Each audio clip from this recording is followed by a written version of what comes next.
പഴയ AKG സെന്ററിന്റെ ഭൂമിയുടെ ഫയലുകൾ സെക്രട്ടേറിയറ്റിൽ കാണാനില്ല. AK ആന്റണി മുഖ്യമന്ത്രിയായിരിക്കെ 1977 പഴയ AKG സെന്ററിന് ഭൂമി അനുവദിച്ചതിന്റെ ഫയലുകളാണ് ഇപ്പോൾ കാണാതായിരിക്കുന്നത്.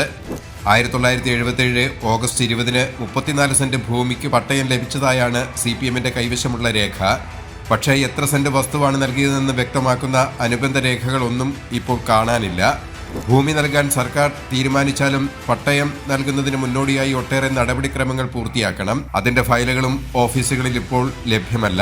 ഹൈക്കോടതിയിൽ CPM ഹാജരാക്കിയ പട്ടയരേഖ വ്യാജമാണെന്ന് ഹർജിക്കാരൻ ആക്ഷേപം ഉയർത്തിയിട്ടുണ്ട്. 1977 സെക്രട്ടേറിയറ്റിൽ പോലും ഇലക്ട്രോണിക് ടൈപ്പ്റൈറ്റർ ഇല്ലെന്നിരിക്കെ AKG സെന്ററിന്റെ പട്ടയം അതിന്റെ ടൈപ്പ് ചെയ്തത് എങ്ങനെയെന്നാണ് ഇപ്പോൾ ചോദ്യമുയരുന്നത്.